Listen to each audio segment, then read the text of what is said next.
it was Oso. He was the first dog who got me thinking, so what if I didn't want to keep Oso? He wasn't going to find a home with anyone else, and he'd be put down. So 100 dogs became 200 dogs, and then 300 dogs, and then all of a sudden we thought, okay, so how can you stop helping them? There's so many out there.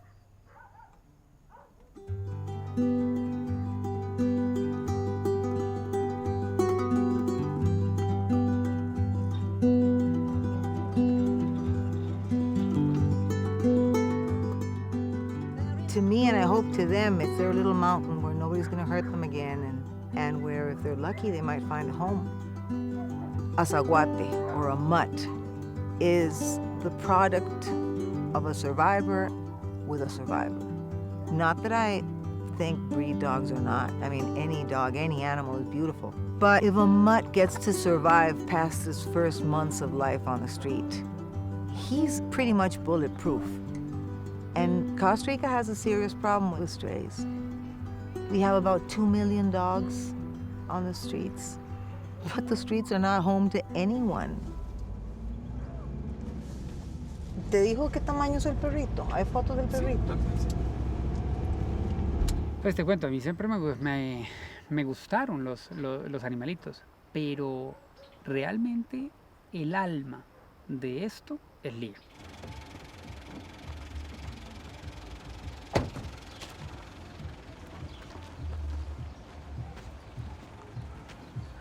Con cara de Hubiéramos traído como algo para recogerlo. Aquí anda una cuerda, mami. Pero no, pero algo como... Ah, una matita, ahorita hago la vuelta. Y está que sí se puede levantar. Ah, ya veo. Es que otros ojos bonitos. Él andaba ahí, cuando nosotros lo vimos, se trata como levantar, pero la patita no le da. ¿No? Seguramente está quebrada. O la cadera. Ya para que no se escapara, porque dice que es increíble que aquí lo hayan atropellado. ¿Cómo es posible? ¿Con qué velocidad van a ir aquí, no, hombre? No, visto ese hombre, bueno, le agarró la piedra. ¿Cómo va a ser posible? O sea... No paró, dice mi papá que no paró, maldito. le gritó él, le salió madrió hacia acá y no quiso parar el viejo. Llegó un momento en que empezó a rescatar perros de la calle, sin la idea de darlos en adopción, sino curarlos y quitarle todas las cositas malas que tenían. Y llegamos a tener 183 perros en la casa. Entonces, ya en ese momento sí era súper problemático con los vecinos y todo. Y entonces decidimos ya hacer esto en territorio. Pero nunca se armó pensando, vamos a hacer un refugio de perros. Nunca. Venga,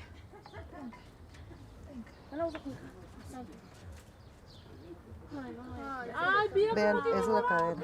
¿A dónde? Ay, entre piernas.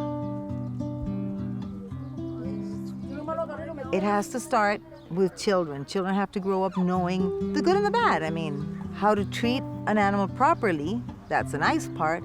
How to consider it part of your family and not an object. And also, what happens if you don't? But people still need a little bit of coaching there. And it can happen, but it has to happen from school. It has to be taught to kids, and kids will teach their parents.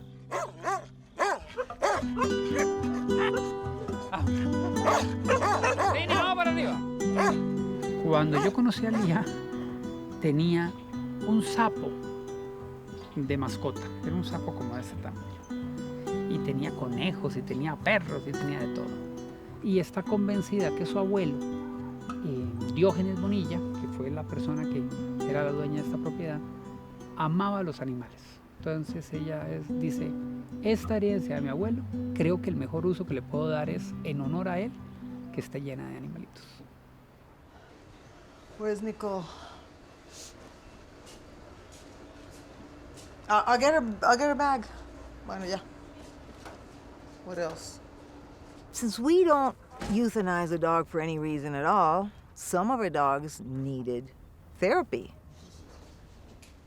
We had dogs that would come to us dragging their back legs because they had been hit by a car months ago, and a few sessions of therapy, and in a month they were wobbling and walking and then strong enough to get their muscles back, and it's wonderful.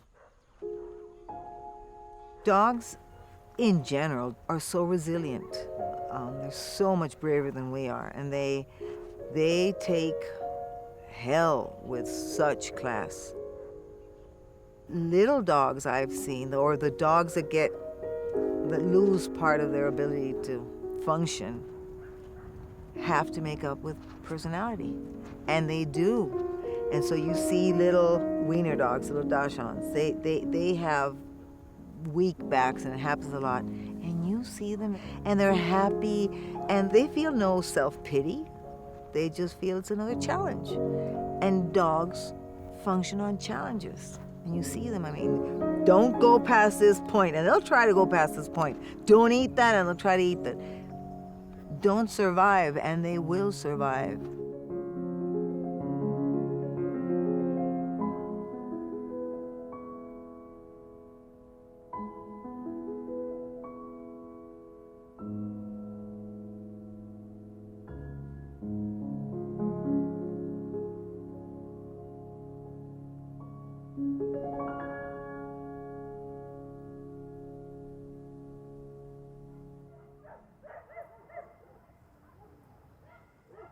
Bueno, el tema de la comida es la parte más complicada que hay.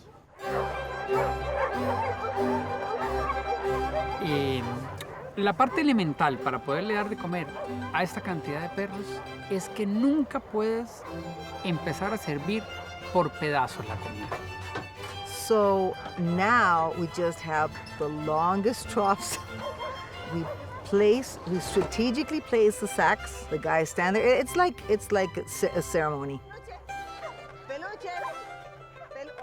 And then they all come and they start getting in and shouldering their way in, and some of them will lie on top of the food. And so we do have to patrol behind them, but basically that's a routine. It comes full circle, because we feed them, and then we have these really sturdy sacks left over.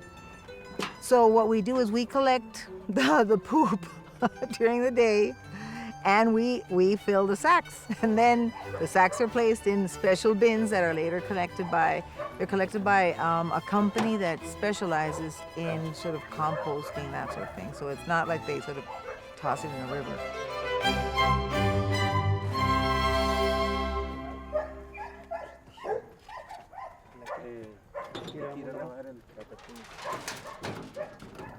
At least some of my proudest moments are when I can see dogs walking and running around here that were either dogs that were supposed to be put down for whatever reason, or really weren't supposed to survive. We have, and for that we have to thank our vets. Territorio representa muchas cosas. Representa todo lo que una persona puede hacer para cambiar el mundo, pero al mismo tiempo, y muy tristemente, representa lo mal que estamos en Costa Rica con respecto a la tenencia responsable de mascotas. Es un lugar donde llegan todos los casos que las otras personas completamente voltearon su cara.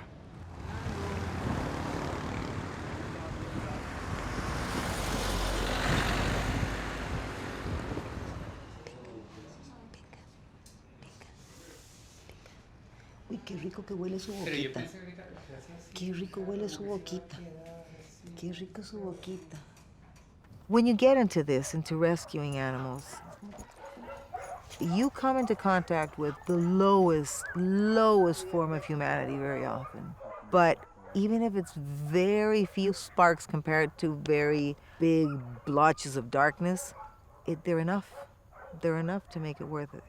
Entonces, es una combinación de sentimientos muy buenos cuando logramos excelentes resultados, y sentimientos muy tristes cuando vemos lo que un humano puede hacerle a una mascota, lo que un humano puede hacerle a un ser que no se puede defender.